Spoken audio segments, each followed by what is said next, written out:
खुशामदीद नाज़रीन, आप देख रहे हैं प्रोग्राम रियासत। मैं हूं शहजाद रजा। तमाम तर नज़रें इलेक्शन कमीशन ऑफ पाकिस्तान के ऊपर मरकूज़ हैं कि उन्होंने 90 दिन में इंतखाबात करवाने हैं, लेकिन बीच में एक फ़ैसला हुआ नई मरदमशुमारी को पास करने का, और अब आइन के आर्टिकल के तहत इलेक्शन कमीशन ऑफ पाकिस्तान इस चीज़ का पाबंद है कि नई मरदमशुमारी के तहत नई हल्का बंदियाँ करे, और इसमें माफ़ कीजिएगा यकीनन मज़ीद वक्त लग सकता है। लेकिन साथ साथ सियासी जमातें भी इस चीज़ पर तकरीबन मुत्तफ़िक हैं कि अगर एक आध माह ऊपर हो भी जाए और नई हल्का बंदियों के तहत इंतखाबात हों जिसमें पता चल जाए कि किस इलाके में कितने वोटर्स हैं और किसी के साथ कोई दिल आज़ारी ना हो, किसी के साथ ज़्यादती ना हो, और हर बंदा अपने इस आइनी हक़ को अदा करे, तो वो भी इस चीज़ को रियलाइज़ करती हैं और समझती हैं कि इलेक्शन कमीशन ऑफ पाकिस्तान इस पर कोई ना कोई फ़ैसला कर सकता है। आज अहम इजलास हुआ इलेक्शन कमीशन ऑफ पाकिस्तान का, जिसमें इन तमाम अमूर पर जायज़ा लिया गया, और अभी तक कोई हतमी फ़ैसला नहीं हुआ। इसके लिए मज़ीद शायद एक आध दिन इलेक्शन कमीशन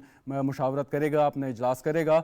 लेकिन इससे पहले गुज़श्ता रोज़ इलेक्शन कमीशन ऑफ पाकिस्तान ने एक बड़ी मुफस्सल गाइडलाइंस निगरान हुकूमत के लिए शाया की हैं, और उनको ये बताया है कि उनका कंडक्ट इस निगरान दौर में क्या होना चाहिए, और ताकि हर सियासी जमात को, हर शख्स को जो इंतखाबात लड़ना चाहता है उसको एक लेवल प्लेइंग फील्ड मिले, और निगरान हुकूमत ऐसे चीज़ों को अवॉइड करे कि जिससे थोड़ा सा भी ऐसा शायबा हो कि उससे इस इकदाम से किसी को सियासी फ़ायदा पहुंच सकता है। साथ साथ जो अहम पोस्टिंग ट्रांसफ़र्स हैं उन पर भी पाबंदी आयद की है, किया जा सकता है, लेकिन इलेक्शन कमीशन ऑफ पाकिस्तान की इजाज़त के साथ। Same is the case with mega development project, कि किसी भी इलाके में इस किस्म के प्रोजेक्ट बड़े ना शुरू किए जाएँ जिससे ये तासुर जाए कि शायद किसी एक सियासतदान को या एक पार्टी को जो फ़ायदा पहुँचने की कोई सूरत निकले या लोग इसको इस तरह का समझें। बड़ी मुफस्सल ये गाइडलाइंस हैं। इसके साथ साथ आगे भी कोड ऑफ कंडक्ट पे भी यकीनन बात होगी, और कोशिश यही होगी कि सियासी जमातें एक अच्छे माहौल के साथ, लेवल प्लेइंग फील्ड के साथ इंतखाबात में उतरें, और जो नताइज हों वो भी सबको कबूल हों, और गुज़श्ता कई इंतखाबात के बरअक्स ये ऐसे इंतखाबात हों कि जिस पर पूरी कौम या सियासी जमातें मुत्तफ़िक हों। गुफ्तगू करते हैं। स्टूडियो में मुझे ज्वाइन कर रहे हैं साले ज़ाफ़िर साहब, सीनियर तज्ज़ियाकार हैं। बहुत बहुत शुक्रिया साले ज़ाफ़िर साहब आपका। मुदस्सिर रिजवी साहब हमारे साथ मौजूद हैं, फाफन के रिप्रेजेंटेटिव हैं और इलेक्शन पर गहरी नज़र रखते हैं। इनकी तंजीम इलेक्शन से पहले और इलेक्शन के बाद कई रिपोर्ट्स शाया करती है और उसकी ट्रांसपेरेंसी को भी देखती है। आपका भी बहुत शुक्रिया। चौधरी शाफे हुसैन साहब पाकिस्तान मुस्लिम लीग काफ के सेक्रेटरी जनरल हैं, मिनिस्टर भी रह चुके हैं, और पाकिस्तान के वेटरन पॉलिटिशियन चौधरी शुजात हुसैन साहब के साहबजादे हैं। मौलवी महमूद साहब भी हमारे साथ मौजूद हैं, इस्तेहकाम पार्टी की रहनुमा हैं, सीनियर पाकिस्तानी पॉलिटिशियन है। सर आपका भी बहुत बहुत शुक्रिया। आप हजरात की इजाज़त से चौधरी शाफे हुसैन साहब से मैं शुरू करना चाहूँगा। चौधरी साहब, इलेक्शन ऑफ पाकिस्तान ने भी कोई फ़ैसला हतमी नहीं किया, लेकिन क्योंकि तमाम सियासी जमातों का ये मुतालबा था, अब ये नई हल्का बंदियाँ और उसके बाद फिर आगे इंतखाबात में जाना, तो जो वक्त इसमें थोड़ा सा ज़्यादा लगेगा, वो आप समझते हैं कि उसका कोई मनफी असर तो नहीं पड़ेगा किसी भी सियासी जमात पे?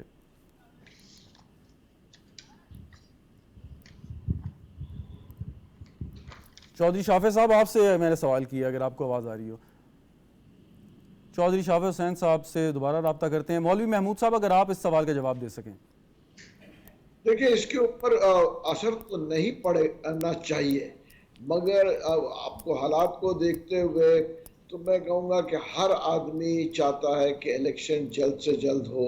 और जो आपका पहला स्टेटमेंट था कि सारे लोग इत्तेफाक करें कि ये शफाफ हुआ है, तो ये तो पाकिस्तान की हिस्ट्री में कभी जो है ना लोग मानने को तैयार नहीं होते। आप चाहे कितने भी शफाफ करा लें, हारने वाला जो है कभी तस्लीम नहीं करता है कि शफाफ हुए हैं, और वो हमेशा यही इल्ज़ाम देता है कि मेरे साथ ज्यादती हुई। ये बड़ी बदकिस्मती है हमारे यहाँ, ये कल्चर बन चुका है। और जब तक ये कल्चर चेंज नहीं होगा ब्लेम का, तो मेरे ख्याल से चीज़ें जो है ना ट्रांसपेरेंट होने के बावजूद भी वो ट्रांसपेरेंट नहीं रहती है। अच्छा, अब आप एक सवाल है मौलवी साहब आपसे ही कि आपकी साबका पार्टी, उन्होंने पहले एक महाज बनाया चीफ इलेक्शन कमिश्नर के ख़िलाफ़, दीगर लोगों के ख़िलाफ़, या इस वक्त जो निगरान वज़ीर आला पंजाब में हैं, अब आप समझते हैं कि वो इस चीज़ को दोबारा प्ले अप करने की कोशिश कर सकते हैं अगर नताइज उनकी मंशा के मुताबिक नहीं आए? देखिए, डेफिनेटली यही होगा ना कि नताइज उनके मंशा के मुताबिक नहीं आए तो वो कहेंगे कि जी मैं तो पहले ही कह रहा था।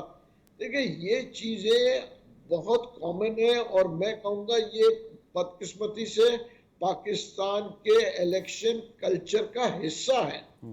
आप ये देखें ना, 2018 के इलेक्शन नवाज शरीफ जो है वो नहीं मान रहे थे, अब ये होगा तो इमरान खान नहीं मानेंगे, उससे पहले पीपल्स पार्टी नहीं मान रही थी। हर दौर में ये होता है। तो ये चीजें जब तक हम माइंडसेट को चेंज नहीं ठीक, करेंगे तो हम इसको ठीक नहीं कर सकेंगे। वेरी उसकी राइट। देखिए ना, इमरान खान को बिल्कुल जो चेकमेट दिया था पीएमएल-एन ने और पीपल्स पार्टी ने मिलके, वो बड़े जो है एज पर रूल्स दिया था, मगर वो रोडों पे आ गए और नहीं जी ये फलाना है और साइफर वगैरह। एक्सेप्ट करना चाहिए कि ओके मुझे जी बिल्कुल, आपने बड़ी अच्छी बात की कि एक्सेप्ट करना चाहिए, और बदकिस्मती से माजी में बहुत सी ऐसी मिसालें मौक़े हैं कि जब हम अपनी हार को तस्लीम नहीं किया या नहीं करते। चौधरी शाफे हुसैन, आप मेरी आवाज़ सुन सकते हैं?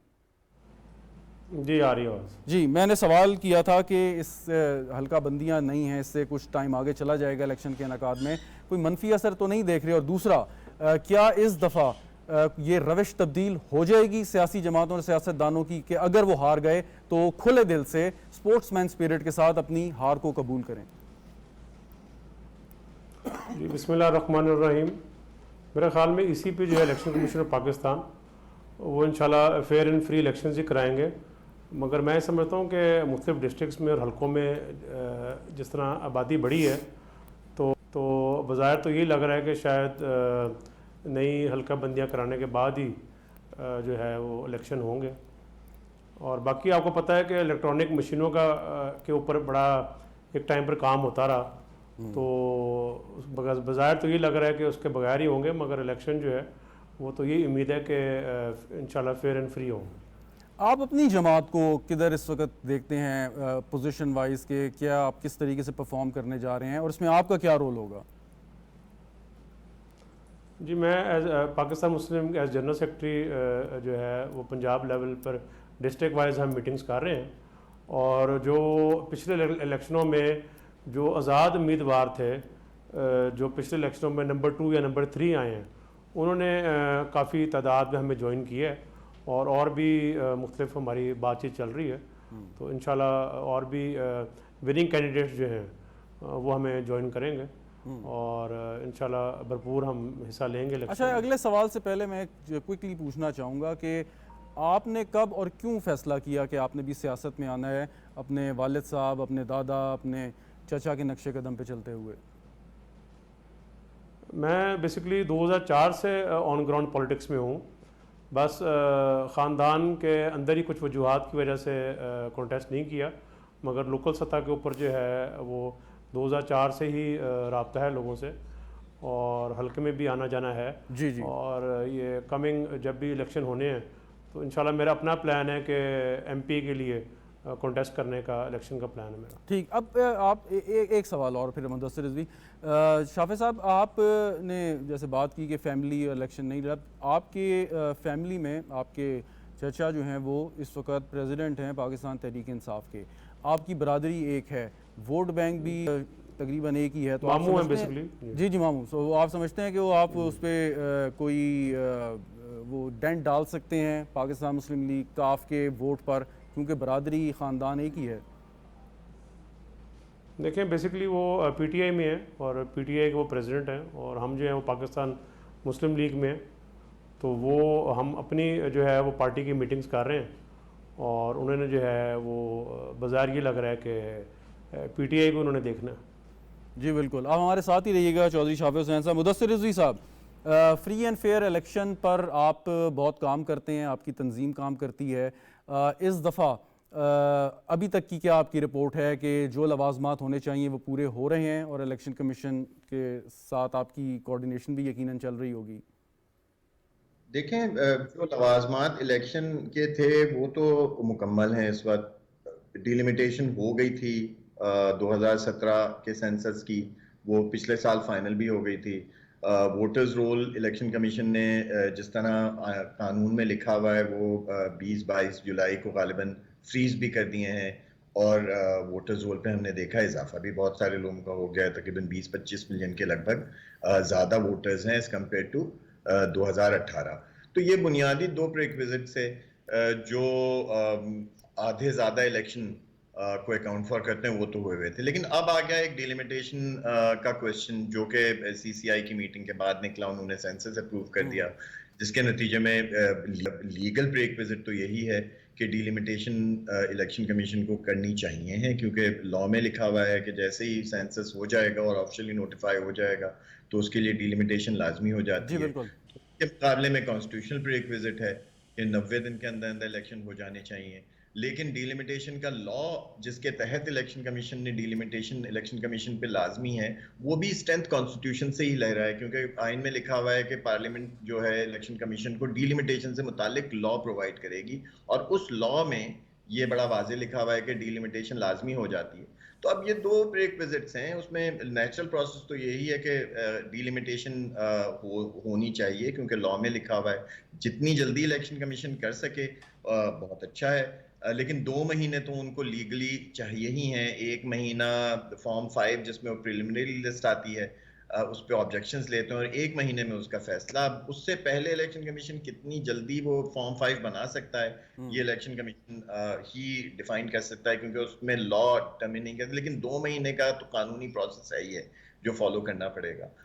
तो इलेक्शन कमीशन की तैयारी है, we are seeing them working. अभी चौधरी शावेद साहब बात कर रहे थे इलेक्ट्रॉनिक वोटिंग मशीन की, आपके ख्याल में इलेक्शन कमीशन इस हवाले से भी कोई पेशरफ्त करने पर तैयार होगा या वो पुराने सिस्टम के तहत ही सेफली हमें जाना? और फाफिन की बड़ी स्टैंडर्ड पोजीशन थी कि इलेक्ट्रॉनिक वोटिंग मशीन की पाकिस्तान जैसे मुल्क में अभी ज़रूरत नहीं है, क्योंकि हमारा अगर तो जो जिस तरह से कानून में रिजल्ट मैनेजमेंट प्रोसेस लिखा है, एक एक चीज का फॉर्म है, एक पूरा पेपर ट्रेल मौजूद होता है, अगर उसको पूरी इंटायर ऑनेस्टी के साथ इंप्लीमेंट किया जाए तो कोई एक वोट इधर उधर नहीं हो सकता। यहाँ तक कि जो वोटर वोट डालता है उसके भी 2 जगह अंगूठे के निशान लगवाए जाते हैं, एक पोलिंग अफसर के पास लगवाया जाता है, एक काउंटर फॉइल पे लगवाया जाता है। तो जाली वोट का अगर चेक करने पे आए तो सवाल पैदा नहीं होता। ईवीएम की प्रोपोजिशन एक पीटीआई की गवर्नमेंट में आई थी और अपोजिशन की सारी पार्टियों ने उसे अपोज किया था और वो पार्लियामेंट के एक जॉइंट सेशन से बुलडोज करके करवाया। हम उसके ना मुतहम्मिल हैं फाइनेंशियली। जमहूरियत $1 बिलियन डेमोक्रेसी शायद हम मुतहम्मिल भी नहीं है at this stage. Very right. साले जाफर साहब, अब निगरान वज़ीर आज़म साहब ने काम शुरू कर दिया है, निगरान काबीना भी एक आध दिन में फ़ाइनल हो जाएगी। जो बुनियादी काम है इलेक्शन कमीशन की मुआवनत करने का, वो आप समझते हैं कि खुश असलूबी से मामला चलता रहेगा? फंड्स देने हैं, मैन पावर देनी है, दीगर सिक्योरिटी फराम करनी है, तो ये कोई आसान काम नहीं है। देखिए जी, गवर्नमेंट ने डेफिनेटली मुआवनत फराम करनी है इलेक्शन कमीशन को, और निगरान हुकूमत का जो तसव्वुर है वो यही है। लेकिन सवाल ये है कि पहले इलेक्शन कमीशन तो तैयार हो मुआवनत हासिल करने के लिए। अभी तक तो इलेक्शन कमीशन इस मोड में नहीं आ सका कि वो ये कह सके कि हम इलेक्शन का प्रोसेस शुरू कर रहे हैं। अभी आइन की रूह से जो उन पर पाबंदी है कि वो डिलिमिटेशन करें, अब वो डिलिमिटेशन जब कर लेंगे या उसके बारे में कोई फ़ैसला कर लेंगे तो उसके बाद हुकूमत के तरफ से दस्ते ताबुन की दरख्वास्त उनकी तरफ से जाएगी। लेकिन यहाँ मैं अर्ज़ करना चाहता हूँ कि ये डिलिमिटेशन का जो क्वेश्चन है, इसने इलेक्शन में एलिमेंट ऑफ डिले डाल दिया है, और ये ताख़ीर, इसमें कोई इख्तिलाफ राय नहीं हो सकता कि ये हुकूमत की ख्वाहिश थी, आउट गोइंग गवर्नमेंट की ख्वाहिश थी कि ये इंतखाबात जो हैं ये कुछ वक्त के लिए मुलतवी हो जाएँ, खा वो 3 महीने का वक्त हो या 6 महीने का वक्त हो। और उसकी सियासी वजूद थी, उसका एक बुनियादी सबब यह था कि नवाज़ शरीफ साहब की वापसी होती, उसके अलावा उनके ख़िलाफ़ जो मुकदमात हैं उनका इख्तिताम होता, और वो जो लेवल प्लेइंग फील्ड जिसको मैडम मरीम नवाज़ शरीफ बहुत ताकीद के साथ कह रही थी, वो प्रोवाइड किया जाता, और उसके लिए ज़रूरी था। और ये मैं समझता हूँ कि उनका ये तकाज़ा और मुतालबा गलत इसलिए नहीं था कि वो जिस माहौल में ये 90 दिन वाला जो फार्मूला है और डिलिमिटेशन के बगैर अगर इलेक्शन होते तो जिस तरह का यह अदालती माहौल था उसमें नवाज़ शरीफ साहब के लिए वापसी में मुश्किलात पैदा हो सकती थी। और ये मैं समझता हूँ कि उनकी जो ये डिमांड थी, ये मुतालबा था कि ये इलेक्शन थोड़ी सी ताख़ीर के साथ हों, तो ये गलत नहीं था। अब उसको उन्होंने कॉन्स्टिट्यूशन की एक प्रोविजन से उसको अपने लिए इस्तेमाल किया और उसका गलत इस्तेमाल नहीं किया।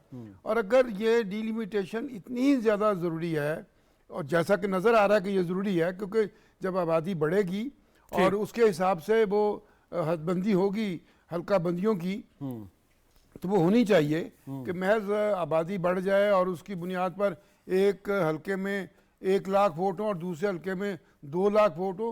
ये भी एक तवाज़ुन और बैलेंस होना चाहिए।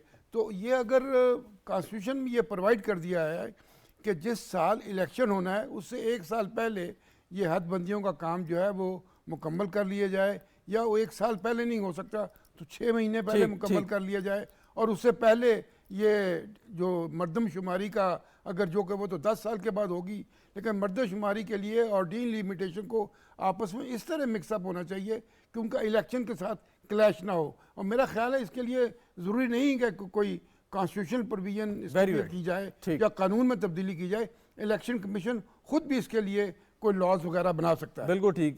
चौधरी शाफिज साहब, अब आप क्या समझते हैं कि पाकिस्तान मुस्लिम लीग काफ, बुनियादी तौर पे आप पंजाब को ज़्यादा फोकस करेंगे जैसे आपने कहा, नेचुरल एलाई आपका कौन बनता है? आप पीडीएम गवर्नमेंट का हिस्सा रहे, नून लीग के साथ आपकी पुरानी एक वाबस्तगी, आपके ख़ानदान की भी बाद में अलहदगी, लेकिन आप समझते हैं कि आप ये जो इलेक्शन लड़ेंगे कोई अंडरस्टैंडिंग के साथ लड़ेंगे किसी सियासी जमात के साथ, चाहे आप अलाइंस ना भी करें तो? देखिए, लास्ट टाइम जब शहबाज शरीफ साहब आए थे चौधरी शहबाज हुसैन साहब से मिलने के लिए, तब भी सीट एडजस्टमेंट की बात हुई थी और उन्होंने इस चीज़ के ऊपर जो है वो कमेटी भी बना दी है और पाकिस्तान मुस्लिम लीग की तरफ से भी कमेटी बन गई है ऑन सीट एडजस्टमेंट्स। तो मैं समझता हूँ कि कुछ हलकों में जो है हमारी बात होगी सीट एडजस्टमेंट्स के ऊपर, और कई ऐसे भी हलके होंगे जहाँ पर हमें without seat adjustment open election भी लड़ना पड़ेगा। जी, मुझे याद है 2002 में जब आपकी हुकूमत बनी पाकिस्तान मुस्लिम लीग काफ की, तो 130 से शायद कुछ ज़्यादा नशस्तें थी, correct me if I am wrong. उसके बाद जो 2008 का इलेक्शन हुआ उसमें आपकी सीटों की तादाद 50 से भी कम रह गई और फिर बाद में मज़ीद ये कम होती गई। क्या वजह है कि आप अपना वोट बैंक बरकरार नहीं रख सके? लाइन ड्रॉप हो गई। जी, आपकी आवाज़ आ रही है चौधरी शाफिज साहब, आपकी आवाज़ सुन सकते हैं? जी, आ रही है आवाज़? जी जी आ रही है। सवाल आपने सुना मेरा? जी जी, आपको जवाब मिल गया सारा, यहाँ रिपीट कर दूँ? नहीं, मेरा जो दूसरा सवाल था कि आपने 2002 में अपनी हुकूमत कायम की, 130 से ज़्यादा नशस्तें थीं, 2008 में वो तादाद कम होकर 50 से के करीब या उससे कम रह गई, फिर आपका वोट बैंक या आपकी सीटें गिरती चली गई। क्या वजह है कि आप अपने वोट बैंक को इंटैक्ट नहीं रख सके? काफ लीग की बात है। इंशाल्लाह जो अब हमें उम्मीद है कि इंशाल्लाह हमारी कोशिश है कि 10 से ज़्यादा सीटें ही जो है पंजाब में जो है हमारा प्रोग्राम है लेने का, और हमारे कैंडिडेट्स भी जो विनिंग कैंडिडेट्स हैं वो भी अपने अपने हलकों में काम कर रहे हैं, और इंशाल्लाह आने वाले हफ्तों में उम्मीद है कि और भी जो विनिंग कैंडिडेट्स हैं वो हमें ज्वाइन करेंगे, और मुख्तलिफ हलकों में जो है वो हमने जो है तैयारियाँ शुरू कर दी हैं, और जो इलेक्शन करीब आएंगे, इलेक्शन अनाउंस होंगे, हम वो इलेक्शन की तैयारियाँ जो हैं उसमें और तेज़ी ले आएंगे, और पार्टी को जो है वो हम एक किस्म का रीऑर्गेनाइज़ कर रहे हैं, और इवन पंजाब में नहीं, KPK में भी और सिंध और बलूचिस्तान में भी हमने जो है वो पार्टी अपनी रीऑर्गेनाइज़ की है और मुख्तलिफ नोटिफिकेशंस भी किए हैं। ठीक, अभी मुदस्सिर रिजवी साहब बता रहे थे कि जो वोटर्स की तादाद बड़ी है उसमें अक्सरियत जो है वो नौजवानों की है, उनके नए ख्यालात हैं, नए विज़न हैं, अपने रहनुमाओं से वो कोई आउट ऑफ द बॉक्स नई चीज़ जो मतलब माजी की जो सियासत है उससे हट के भी कोई वो एक्सपेक्टेशंस हैं उनकी बात करना चाहते हैं। इस चीज़ को आप कैसे डील करेंगे कि एक बहुत बड़ा तबका जो एक नया शामिल हुआ है वोट डालने के लिए, उनको उनकी पल्स पे आपका क्या हाथ है? जी बिल्कुल, जिस तरह आई थिंक इन पाकिस्तान 70% के करीब यूथ है, उसमें हम डिफरेंट यूथ कन्वेंशंस हमने स्टार्ट किए हैं, यूथ कन्वेंशंस कर रहे हैं, और यूथ को जो है वो हम जो है अवेयरनेस पैदा कर रहे हैं यूथ के अंदर कि यूथ को पता होना चाहिए कि सच कौन बोलता रहा है और झूठ कौन बोलता रहा है। और यूथ के हवाले से हमारा ये प्रोग्राम है कि अगर हमें मौका मिलता है तो इधर पंजाब में जो टेक्निकल इंस्टीट्यूशंस हैं वो उस तरह काम नहीं कर रहे जिस तरह उनको करना चाहिए था। जिस तरह अभी हाल ही में आपको पता है कि वो वाक़या हुआ जो इलीगली जा रहे थे अब्रॉड जॉब्स लेने के लिए, तो उसमें हमने यूथ को ये भी हम प्लेटफॉर्म देने की बात कर रहे हैं कि टेक्निकल इंस्टीट्यूशंस को बाहर के जो जॉब सेंटर्स हैं और मुख्तलिफ कंपनीज़ हैं उनके साथ लिंक किया जाए, और यहाँ से जो है स्किल्ड लेबर जो है वो बाहर जाए। जिस तरह बाहर बहुत ज़रूरत है स्किल्ड प्लम्बर्स की, स्किल्ड इलेक्ट्रिशियंस की, तो यूथ बाहर जाके भी काम कर सकती है और वहाँ से कमा के जो है वो पाकिस्तान जो है वो भेजेंगे।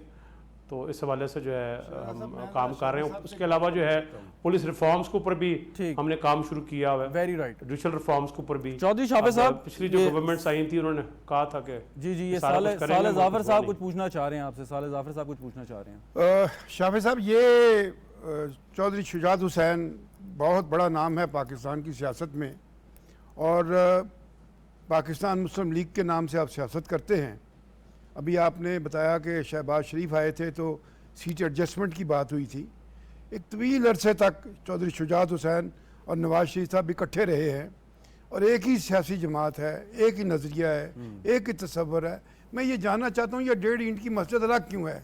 क्या ये पॉसिबल नहीं है? क्या आपने कभी इस पॉसिबिलिटी पे गौर किया है कि पाकिस्तान मुस्लिम लीग के नाम से इस मुल्क में एक ही जमात हो?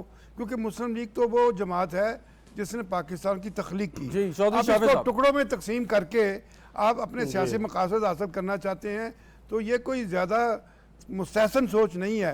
कभी आपने गौर किया मैं इसका कि ये आपको जी जी इसके ऊपर चौधरी शुजात हुसैन साहब ने काफ़ी बार जिक्र किया है, और चौधरी शुजात हुसैन साहब ने इस पर काफ़ी बार गौर भी किया है कि जो मुस्लिम लीग है वो इकट्ठी हो जाए और एक हो जाए। लेकिन फैसला क्यों नहीं हुआ अभी तक? फैसला इसलिए नहीं हुआ कि आपको पता है कि हर पार्टी में कि ऐसे भी लोग होते हैं जो चाहते हैं कि एक ना हो, ताकि उनकी उन पार्टीज़ में जो इम्पोर्टेंस है वो ना कम हो जाए। अच्छा, जब शहबाज शरीफ साहब मिलने आए थे तो उन्होंने क्या इस ख्वाहिश का इजहार किया चौधरी शुजात हुसैन साहब से?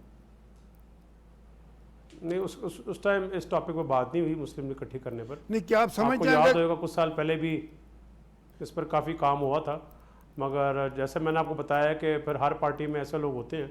ये तो जो सीनियर लीडरशिप है वही एक बार बैठ के इस पर फैसला कर सकते हैं वो। ठीक ठीक, बहुत शुक्रिया चौधरी शाफे हुसैन साहब, आप हमारे साथ मौजूद हैं। एक वक्फा लेते हैं, वक्फे के बाद गुफ्तगू को आगे बढ़ाएंगे, साथ रहिएगा।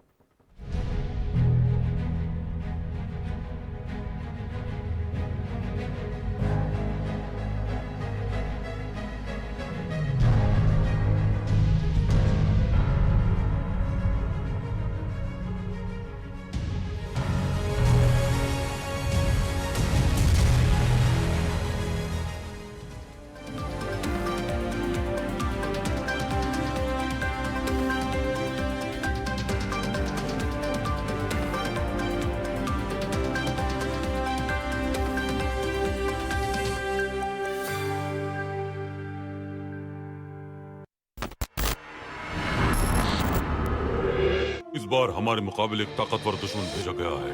तुम हार चुके हो। मैं कभी हार नहीं मानता।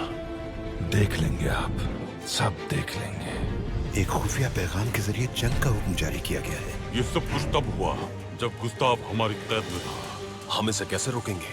गुस्ताफ के आदमियों को ढूंढकर। अब्दुल हमीद एक बार फिर से जीत गया। हम आपको नक्शा दे रहे हैं, गुजरगाह की तफसीलात का मुताला करें। हमें उस गुजरगाह के नक्शे को हासिल करना होगा। अगर सलीम पाशाह वो नक्शा लेकर हमारे पास आते हैं तो हम समझेंगे कि वो गद्दार नहीं है। कौन मर गया है?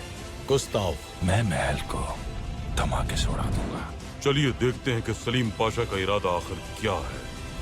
रुक जाएं। ये मेरे आका का हुक्म है, मैं हुक्म जरूर मानूंगा।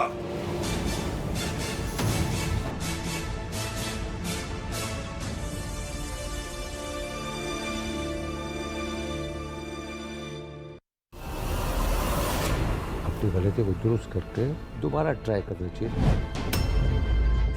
तुम बहुत बड़ा बॉक्सर बन सकता है, तुम इटालियन है। पूरा लियारी खुश है कि तुम डॉक्टर बन रहा है। लियारी का लोग तो तब खुश होगा जब हम लियारी की आवाम के लिए काम करेगा। मैं तो चाहती हूँ कि फैसल भी मेरे साथ चले। अरे हम लोग का नाम रोशन करने का शौक है ना, तो हमारे साथ चल समंदर, मछलियाँ पकड़ ज्यादा। मेरे पास सिर्फ डैडी है और मैं उन्हें खोना नहीं चाहती। मैं आपको मना करती तो मुझे बहुत मायूब लग रहा था।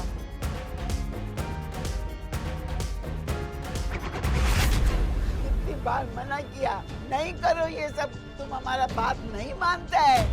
अरे बॉक्सर, मुझे डर लग रहा होगा। मत्ता नहीं है, और अब तेरे को डरना चाहिए।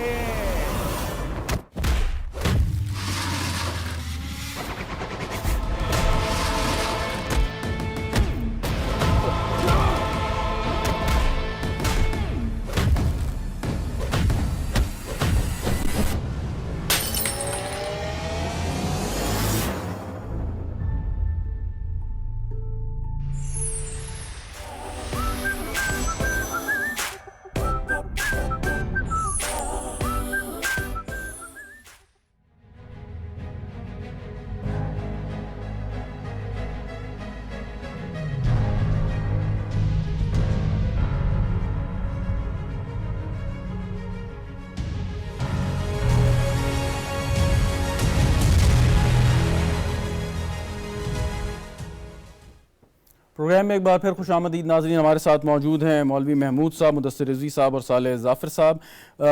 मौलवी महमूद साहब, अब आपकी इस्तेहकाम पार्टी अभी हाल ही में वजूद में आई है और उसमें ज़्यादातर वो लोग हैं जो पहले पाकिस्तान तहरीक इंसाफ का हिस्सा थे। आप वोटर को अपनी जानिब कैसे खींचेंगे? एक तो आपका ज़ाती यानी इलेक्टेबल्स का वोट है, लेकिन दूसरी जानिब सियासी जमात का जो वोट है वो आपकी तरफ कैसे जाएगा? क्या किस मंशूर के तहत आप आगे बढ़ेंगे और लोग आपको क्यों वोट देना चाहेंगे आपके नज़रिए को?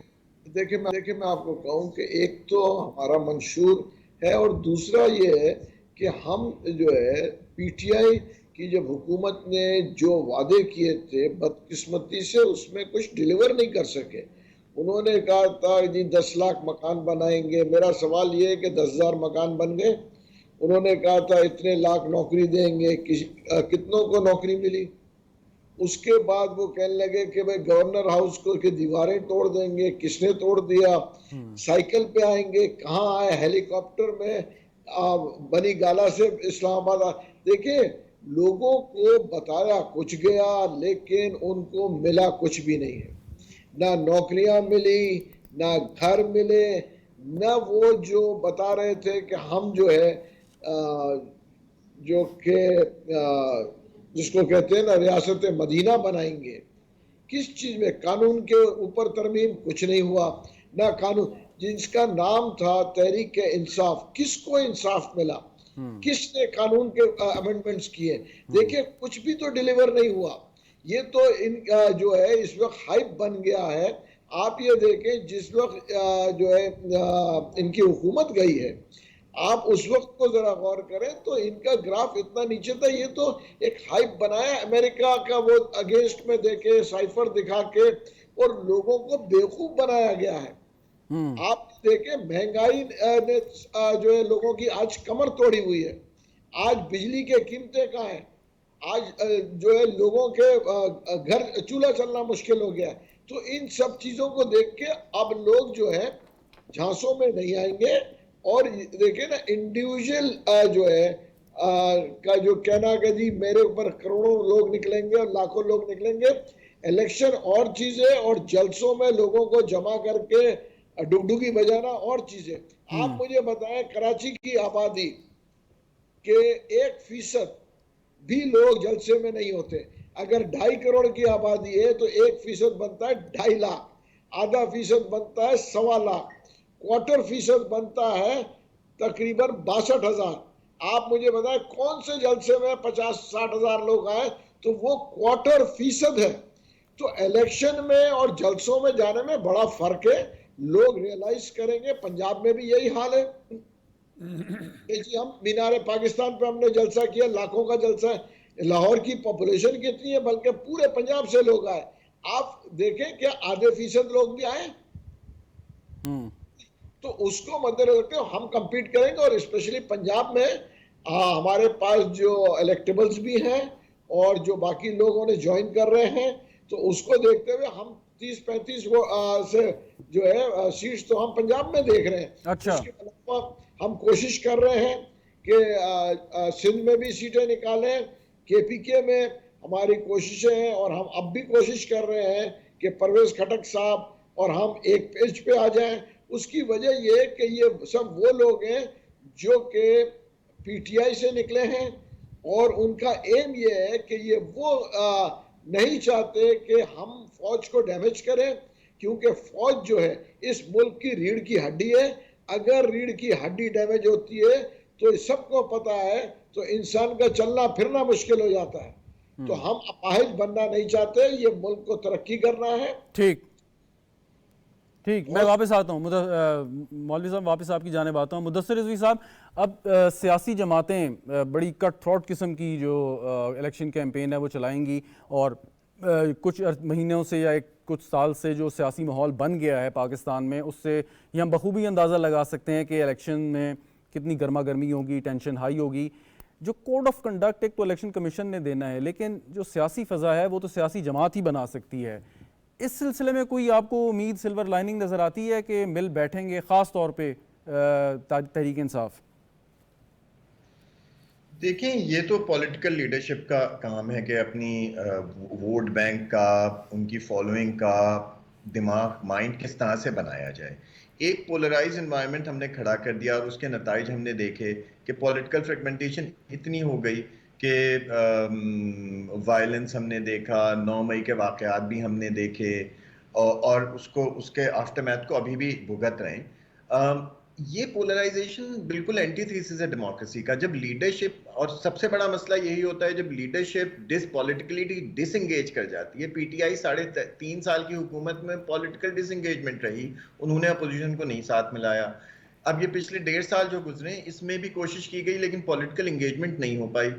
जब तक पॉलिटिकल इंगेजमेंट का प्रोसेस नहीं होगा, सियासी जमातें मिल बैठ के लीडरशिप जो है, और ये जिम्मेदारी लीडरशिप की है, लीडरशिप मिल बैठे और पीसफुल तरीके से मसाइल का हल निकाले। ये सारे पॉलिटिकल इश्यूज हैं, पॉलिटिकल इश्यूज का पॉलिटिकल रास्ता निकले। अब तो पार्लियामेंट सेनेट अभी भी मौजूद है, उसमें बहुत सारी चीजें रेज हो सकती हैं। लेकिन देखिए इससे पहले भी जब पाकिस्तान तहरीक इंसाफ की हुकूमत थी, मुदस्सिर साहब, तहरीक इंसाफ की जब हुकूमत थी तब भी, बाद में पीडीएम की गवर्नमेंट आई तब भी बड़े वो ग्रैंड नेशनल पॉलिटिकल डायलॉग की बात होती थी, वो उस वक्त नहीं हो सका। तो अब इस कलील अरसे में कैसे हो जाएगा? और सियासी जमातें, और उसकी वजह से इतने डिस्टेंसेस बढ़ गए हैं। ये हमने 90s में भी सियासत देखी थी। 90s में जितनी पॉलिटिकल पोलराइजेशन थी पीपल्स पार्टी और मुस्लिम लीग की, लेकिन इस नहज पे बात नहीं पहुंची थी कि लोग कानून अपने हाथ में ले लें, जलाओ घेराव शुरू हो जाए, हुकूमती इमलाक पे हमले शुरू हो जाए। इस किस्म के हमले नहीं देखे। पॉलिटिकल एक खास लेवल तक उस पोलराइजेशन को लेके जाती थी लेकिन मिल बैठते थे। 97 की हमने देखा पीपल्स पार्टी की 18-20 सीटें निकली थी,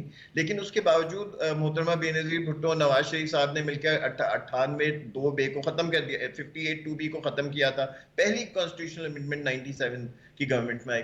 वो हमारे पास मिसालें मौजूद हैं। मेरे ख्याल में पॉलिटिकल लीडरशिप की जिम्मेदारी है कि इन टेम्परेचर्स को कंट्रोल करे, चाहे वो पीटीआई की लीडरशिप जो अंदर है या जेलों से बाहर है, और जो पॉलिटिकल लीडरशिप बाहर बैठी है, वो उनकी जिम्मेदारी है को मिल बैठे और टेम्परेचर खत्म करें। वरना पोलिंग स्टेशंस पर वायलेंस को कंट्रोल करना कोई आसान काम नहीं होगा। सही कह रहे हैं साले जाफर साहब। ये जो सियासी हमआहंगी और उसकी मैं बात कर रहा हूँ, तो एक सियासी जमात ने तो बहुत ज़्यादा टेम्पर हाई रखा, प्रोपेगेंडा भी किया, मतलब मिसगाइड किया, मिसलेड किया। आप समझते हैं कि अब वो रविश को छोड़ चुके हैं, उन्हें भी अंदाज़ा हो गया है कि इस तरह काम नहीं चलेगा, या उसी पे कायम है अभी तक वो? अर्जिया जी, अभी आपने गुफ्तगू के इस हिस्से में कहा कि ग्रैंड नेशनल डायलॉग होना चाहिए। इस मुल्क में एक आइन मौजूद है और मुत्तफ़िक़ा आइन है, काबिल अमल आइन है। एक ऐसा आइन है जिसमें कमोबेश हर सियासी मसले के लिए राह और हल गुंजाइश मौजूद है। इस आइन को अगर मिन्नोअन उस पर अमल किया जाए और पूरे खलूस नीयत से अमल किया जाए, सिद्क़ दिल से अमल किया जाए, तो मैं नहीं समझता कि किसी डायलॉग की ज़रूरत है।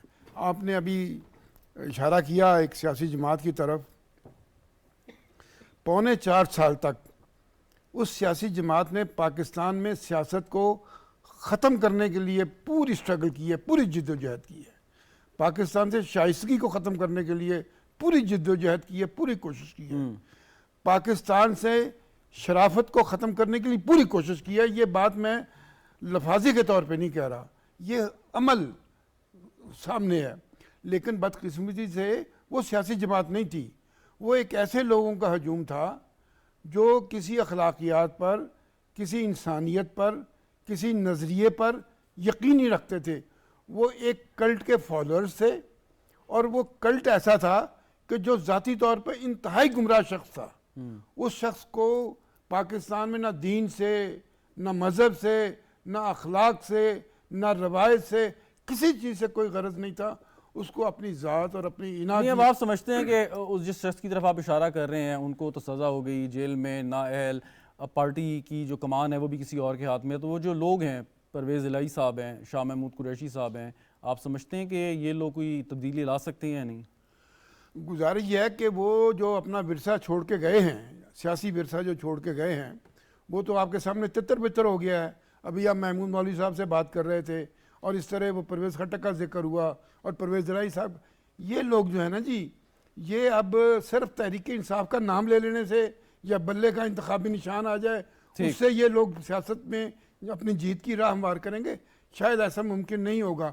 मैं आपको ये भी अर्ज़ करना चाहता हूँ कि तहरीक इंसाफ ने किसी स्टेज पर भी कोई नज़रियाती बात नहीं की। मसलन ये कहना कि मैं 10 लाख मुलाजमतें दूंगा या 1 करोड़ मुलाजमत दूंगा, 10 लाख घर बनाऊंगा, भाई ये कोई ना काम वो है जो अभी चंद महीने पहले यहाँ पर एक काउंसिल बनाई गई है जिसमें पाकिस्तान की इकोनॉमिक वेलबींग को इंश्योर किया गया है।